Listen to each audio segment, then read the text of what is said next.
Hey filmmakers, my name is Kevin Vonsack and this is the Filmmakers Blog. Today we are in part 1 of the camera exposure series where we will break down and understand ISO.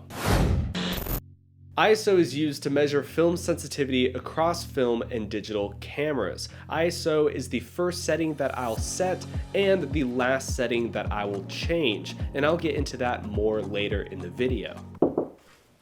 Hey man, what's your ISO? I'm shooting at ISO 800.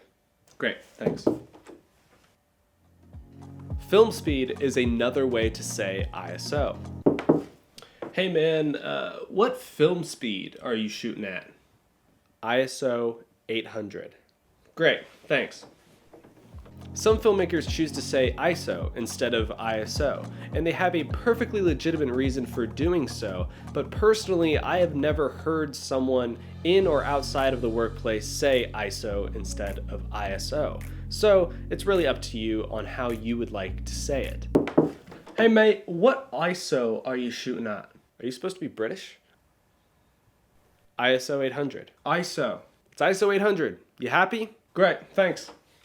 So hopefully we don't have any more interruptions in this video. So the main difference between film and digital sensors when talking about ISO is that digital sensors are able to change between ISO values immediately, making the image brighter and darker on command. If you wanted to change the ISO value of film, you would have to buy a completely different roll of film rated at that value. Other than that, ISO affects film and digital sensors equally. Now let's take a look at the ISO scale. You might recognize some of these numbers from your camera settings. The larger the number, the more sensitive your sensor, and therefore the brighter the image. The smaller the number, the less sensitive your sensor is to light, and therefore the darker the image.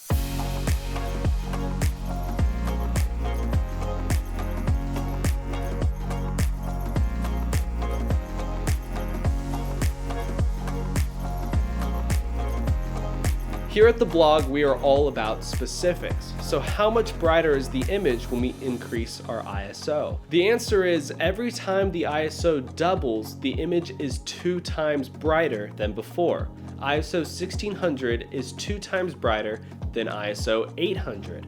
Therefore, if we go down the scale, every time the number halves itself, the image becomes half as bright or 2 times darker than before. ISO 400 is half as bright as ISO 800. We can easily relate this to f-stops, using stops to define the brightness of an image rather than a multiplier of 2, 4, or 8 times brighter.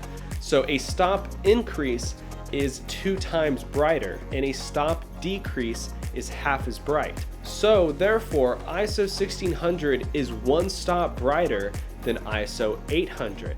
ISO 400 is 1 stop darker than ISO 800. So instead of using a multiplier of 2 times, 4 times, or 8 times, we are now talking in terms of light using f-stops. It is very important to relate ISO to f-stops since f-stops are the main term when talking about light for cameras, lenses, and when metering light. Next, I want to uncover the dark side of ISO, that is noise. Noise is the ugly, grainy, smudgy side effect of boosting the ISO too high or if the image is underexposed. This is the reason why ISO is the last setting to change. Instead of using the ISO to boost the brightness of your image, try to use outside forces like studio lighting if you have it available first. To reduce noise in your image, keep your camera at its native ISO. The native ISO is the base setting that your camera was designed to film best at. For most cameras, it is ISO 800. The farther you venture from your native ISO, the more noise you will have in your image, although lowering the ISO is far better than boosting it.